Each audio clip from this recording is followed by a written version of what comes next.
आपकी भी अभी तैयारी नहीं हुई है ग्रुप 1 की एंड 50 डेज़ रह गए? So this video is for you. Hi everyone, welcome back to my YouTube channel. My name is Arpita and I'm watching this Arpita. So this video is going to be the strategy video to how to crack CA Intergroup 1 in just 50 days. So let's get started.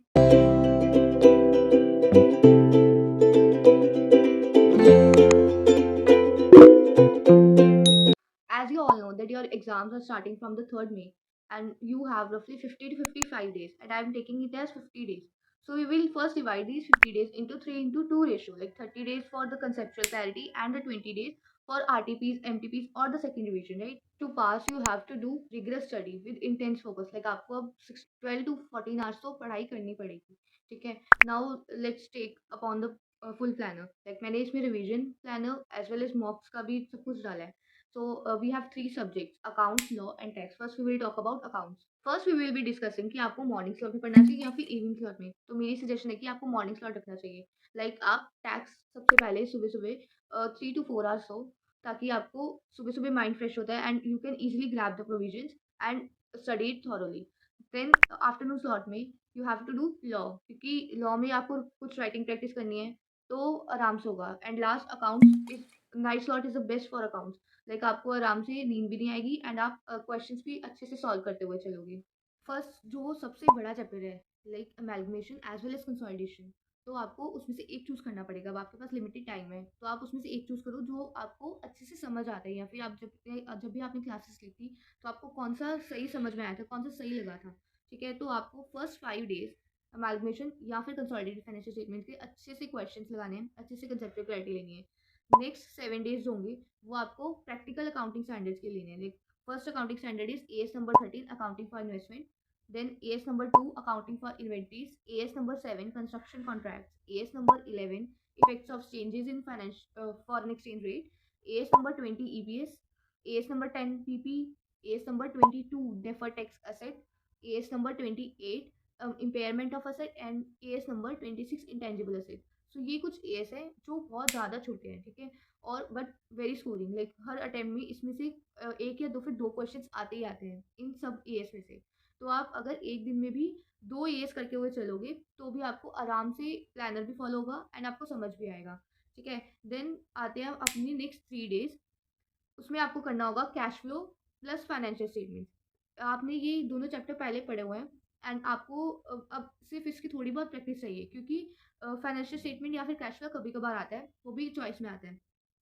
Next 2 days होंगे वो होंगे buyback और internal reconstruction के लिए, क्योंकि बहुत ज़्यादा छोटे चैप्टर हैं. बायबैक में कुछ जर्नल एंट्रीज हैं एंड इंटरनल रिकंस्ट्रक्शन में भी कुछ 3 से 4 ऐसी एडजस्टमेंट्स या फिर जो ट्रिकी जर्नल एंट्रीज है वही हैं.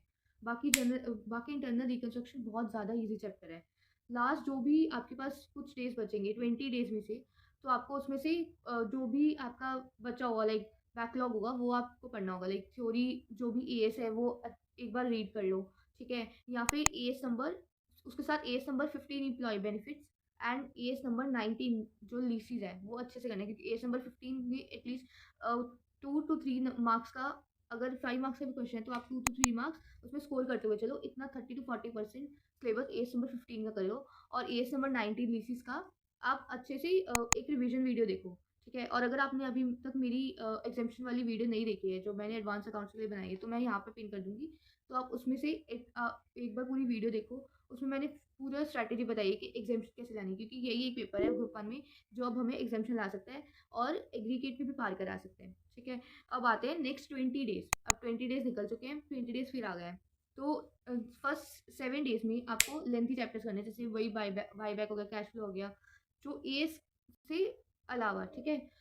नेक्स्ट 7 डेज आपको अच्छे से एएस गो थ्रू करके चलना है. जो आपने पहले प्रैक्टिकल एएस किए थे ना, वो वाले अच्छे से, जो भी आपने एलडीआर मार्क किए हैं उसको लगाओ, ठीक है. या फिर जो भी कोई ट्रिकी क्वेश्चन लगता है, ठीक है, एडजस्टमेंट लगती है जो आपने उस टाइम पे एडजस्टमेंट मार्क की थी, वो अच्छे से करके वो चलो. उसके बाद 3 डेज आपको एमटीपी प्लस आरटीपी इस अटेम्प्ट के, ठीक है. जैसे अगर आप मई 2026 के लिए वीडियो देख रहे हो तो आपको मई 2026 के आरटीपीज एज वेल एज एमटीपीज करने होंगे, ठीक है. इससे क्या होगा कि आपकी जो 3 आवर्स वाली प्रिपरेशन है वो भी कंप्लीट हो जाएगी, ठीक है. आपको एक एग्जाम हॉल का जैसे वो मिल जाएगा, पूरा इन्वायरमेंट मिल जाएगा, ठीक है. उसके बाद कुछ डेज और बचेंगे 20 डेज में से. जिसमें से कि आपको प्रीवियस अटेम्प्ट के आरटीपीज़ और एमटीपीज़ के कुछ ऐसे क्वेश्चंस करने हैं जो कि यूनिक है, ठीक है? हो सकता है कि बहुत क्वेश्चंस बहुत एडजस्टमेंट्स रिपीट होती हैं, तो आपको वो नहीं करनी, आपको वो करनी है जो यूनिक है। अब आपके 20 डेज़ अकाउंट्स की कंसेप्चुअल रिवीजन के लिए बीत गए, 20 डेज़ आपकी वो रिवीजन के लिए बीत गए एंड लास्ट के 10 डेज़ आप विथहोल्ड करके रखो, वो आप मैं आपको लास्ट में बताऊँगी कि लास्ट के 10 डेज़ आपको कैसे प्रिपरेशन करनी है, ठीक है? अब बात करते हैं लॉ के लिए। लॉ में आपको सबसे पहले कंसेप्चुअल क्लैरिटी अच्छे से लेनी है। एलडीआर उसमें भी मार्क करते हुए चलने हैं, जो कि आप लास्ट डे जो क्वेश्चंस को देखोगे जिसमें लाइक लैंग्वेज बहुत ज़्यादा ट्रिकी है या फिर आपको नहीं समझ में आए, ठीक है? मैंने जो भी प्लान बनाया उसमें I am excluding the chapter number 1 preliminary, जो आई थिंक सबको आता ही होता है या फिर क्वेश्चन ना के बराबर आता है, ठीक है? या फिर एमसीक्यू में पूछा जाता है। So first 5 days you have to do 3 chapters, incorporation, first prospectus as well as dividend, ठीक है? उसके बाद आते हैं 7 days मैनेजमेंट एंड एडमिनिस्ट्रेशन, जो कि बहुत बड़ा चैप्टर है, सो आपको उसमें टाइम लगेगा, ठीक है? तो आपको टाइम देना भी पड़ेगा उसमें। जीसी एक्ट, जनरल क्लॉजेस जो है, इसमें आपको अच्छे से प्रोविजन को याद करना ही पड़ेगा, आप कुछ नहीं कर सकते क्योंकि आईसीए लैंग्वेज मांगती है एंड वो उस तभी आ सकता है अगर हम कीवर्ड्स को याद करते हुए चलें। नेक्स्ट 3 days आपको FEMA as well as LLP करनी है, क्योंकि फेमा एक छोटा चैप्टर है एंड एलएलपी भी कुछ एलएलपी प्रोविजंस हैं, जो कि एलएलपी में कभी-कभी एक क्वेश्चन आ जाता है, ज़्यादा नहीं आता या फिर एमसीक्यूज़ में पूछा जाता है। Next 5 days you have to do audit and auditors, जो सबसे बड़ा चैप्टर है, जिसमें आपको टाइम बहुत ज़्यादा लगेगा और उसमें आपको कंसेप्चुअल क्लैरिटी भी बहुत ज़्यादा चाहिए। नेक्स्ट इज़ उसके साथ ही आपको 5 डेज़ में ही एक्सेप्टेंस ऑफ डिपॉज़िट करना है, जो एक छोटा चैप्टर है, जो अगर आप चॉइस में छोड़ना चाहो तो छोड़ सकते हो, क्योंकि उस चैप्टर की आई थिंक कि लैंग्वेज थोड़ी-सी ट्रिकी है, ठीक है? नेक्स्ट 3 डेज़ आपको शेयर कैपिटल डिबेंचर्स करना है, जो भी एक बहुत बड़ा चैप्टर है, ठीक है? उसमें से भी क्वेश्चंस बहुत ज़्यादा पूछे जाते हैं, मतलब बहुत ज़्यादा चांसेस होते हैं शेयर कैपिटल में से। लास्ट 3 डेज़ आपको अकाउंट्स ऑफ कंपनीज़ करना है। अकाउंट्स ऑफ कंपनीज़ में कुछ ऐसे मतलब सेक्शंस इंपॉर्टेंट सेक्शंस हैं, जो कि आपको करने ही करने हैं। लाइक मैंने वो सेक्शंस की वीडियो शुभम सिंघल सर की शुभम सिंघल सर हर अटेम्प्ट के लिए डालते हैं, तो आप उस वीडियो में से उस चैप्टर के सेक्शंस को देखो एंड उसी को ही अच्छे से रिवाइज़ करते हुए चलो। उसके बाद आते हैं नेक्स्ट 17 डेज़, ठीक है? जिसमें कि आपको आरटीपीज़ एज़ वेल एज़ एमटीपीज़ करने हैं और जो आपने एलडीआर में मार्क क्वेश्चन किए थे जब फर्स्ट रिवीजन कर रही थी, तब करे थे। फर्स्ट 55 डेज़ में आपको चैप्टर नंबर 1 टू 6 अच्छे से करना है। देन 5 डेज़ में आपको चैप्टर नंबर 7 टू 9 करने हैं, क्योंकि 7, 8, 9 थोड़े बड़े चैप्टर हो जाते हैं। 5 डेज़ नेक्स्ट जो है वो आपको चैप्टर नंबर 10, 11 एंड 12 करना है और जो भी लास्ट के 2 डेज़ बचेंगे उसमें से आपको अदर लॉज़ के आरटीपीज़ और एमटीपीज़ दोनों के क्वेश्चंस सॉल्व करने हैं। ठीक है? आरटीपीज़, एमटीपीज़ में मेरे मतलब है कि जो भी इस अटेम्प्ट के आरटीपी, एमटीपी हैं, वो एक बार देखते हुए चलो। आप ऐसा कर सकते हो कि आपने एक बार एमटीपी खोला या फिर आरटीपी खोला, क्वेश्चन देखा और आप प्रोविज़न मेमोराइज़ करते हुए चलो कि क्या था इस प्रोविज़न में या फिर कौन-कौन से कीवर्ड्स यूज़ होने हैं, ठीक है? तो इससे आपका जल्दी-जल्दी भी होगा। लेकिन आपको एटलीस्ट 2 एमटीपीज़ जो 3 घंटे के लगाए हुए, वो सॉल्व करने ही करने हैं। उसमें आपको कोई रिलैक्सेशन नहीं मिलेगी। 50 डेज़ में से लॉ के जो भी लास्ट 7 डेज़ बचते हैं, उसमें से आपको आरटीपीज़, एमटीपीज़ प्रीवियस अटेम्प्ट के लिए excluding this attempt RTP, MTP अच्छे से करने हैं। उसमें क्वेश्चंस मार्क करते हुए चलने हैं एंड एटलीस्ट 2 बार आपको 3 घंटे वाला पेपर करना है। Now let's talk about the very big subject as well as very tough subject, tax. अब टैक्स में 2 सब्जेक्ट्स हैं, DT as well as IDT. So you have to do it alternatively on alternate days, ठीक है? तो मैंने इसे 50 days को 25 days DT के लिए दिया है एंड 25 डेज़ आईडीटी के लिए। First we will talk about IDT, क्योंकि आईडीटी कंपैरेटिवली ईज़ी होता है और ज़्यादा बच्चों को आईडीटी ही ईज़ी लगता है।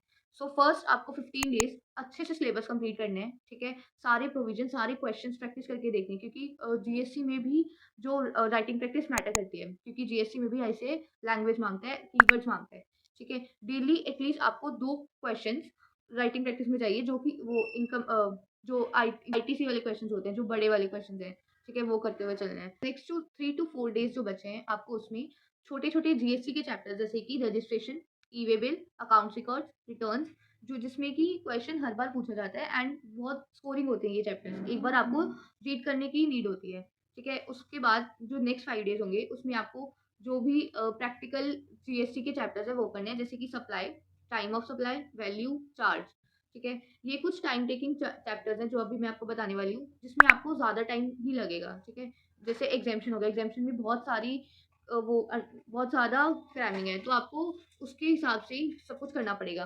जैसे आईटीसी को जो चैप्टर है, उसमें भी बहुत ज़्यादा वो है, ठीक है, फिर लास्ट बचता है पेमेंट ऑफ टैक्स। अब पेमेंट ऑफ टैक्स में आप रोज हर एक एक क्वेश्चन तो लगा रहे हो, तो पेमेंट ऑफ टैक्स जब आप एंड पे आओगे तो बहुत छोटा बचेगा, उसमें कुछ प्रोविजन है, वही आपको एक बार रीड करते हुए चलनी होगी, क्योंकि आप रोज एक एक क्वेश्चन लगाते हुए आ रहे हो और तब तक आपका सारे क्वेश्चन खत्म हो जाएंगे। Now let's talk about the D. ठीक है, डी वाला पार्ट बहुत ज्यादा लेंथी है, तो आपको उसमें बहुत ज्यादा स्टडी करने की जरूरत है। ठीक है, आप टैक्स को 3 से 4 आवर्स दे सकते हो। लाइक 3 से 4 आवर्स का मतलब है कि जैसे सुबह आपने अच्छे से बैठ के सारे क्वेश्चन सारे प्रोविजन अच्छे से किए, ठीक है, कोई ब्रेक ना लेके। अब बात करते हैं डीटी की। ठीक है, फर्स्ट 5 डेज आपको clubbing, set off, provision for filing of income tax return as well as residential status, जो कि बहुत छोटे छोटे चैप्टर है। लाइक क्लबिंग एंड सेटअप तो आपको एक दिन में ही कंप्लीट हो जाएगा, उसमें ज़्यादा कुछ है नहीं। ठीक है, प्रोविजन फॉर फाइलिंग वाला वो भी सिर्फ आपको एक बार रीड करते हुए चलना है, उसमें भी एक क्वेश्चन आता ही आता है, मैंडेटरी है, जो लास्ट क्वेश्चन होता है। ठीक है, रेजिडेंशियल स्टेटस का भी आता ही है। और उसके साथ साथ आपको अब डेली टीडीएस और टीसीएस के एटलीस्ट 2 सेक्शंस रोज याद करते हुए चलना है, ताकि एंड तक आपका वो चैप्टर अच्छे से हो जाए, क्योंकि टीडीएस टीसीएस एक बार में नहीं हो सकता, उसको कंसिस्टेंट एफर्ट की जरूरत है। ठीक है, next 5 days you have to do income from house property, PGBP and deductions. ठीक है, और जो आईएफओएस वाला चैप्टर है, ये जो जब हम क्लबिंग सेटअप वाला करेंगे तो आईएफओएस अगर आपके पास टाइम बचता है तो आप उसमें अकोमोडेट कर सकते हो। ठीक है, next 7 days you have to do salaries as well as capital gain, क्योंकि सैलरीज बहुत बड़ा है एंड उसमें टाइम ज़्यादा रिक्वायर्ड है, एंड कैपिटल गेन में भी कुछ अमेंडमेंट्स हैं, वो आप देख लेना एक बार। उसके बाद आता है जो भी नेक्स्ट 5 डेज में आपको R T Ps as well M T Ps करने हैं इस अटेम्प्ट के भी, एज वेल एज जो प्रीवियस 3 अटेम्प्ट के हैं। अब एम टी पीज में भी आप ऐसे कर सकते हो, जो पिछले अटेम्प्ट के हैं एक बार आप एम टी पी खोलो, उसमें एक क्वेश्चन देखो कि कौन कौन सी प्रोविजन किस किस में लग रही है। जैसे अगर आपने डी टी खोला तो आप कैलकुलेटर पे उसकी कैलकुलेशन छोटी-मोटी करके देख लो या फिर स्क्रिबल कर लो पेपर पे कि कैसे होना है। आपको फुल क्वेश्चन प्रैक्टिस करने की ज़रूरत नहीं है, क्योंकि आप वो 3 घंटे वाला पेपर दोगे ही लास्ट में।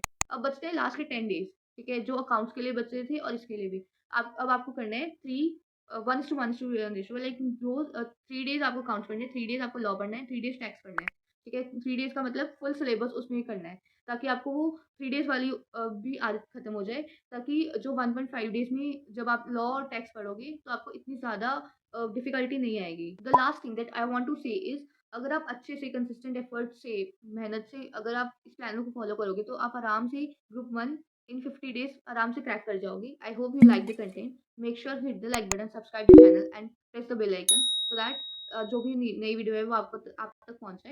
And if you have any doubt please let me know in the comment section, I'll reply to that, and share this video to all your friends, to all your CA aspirants. Until then, bye bye and have a good day.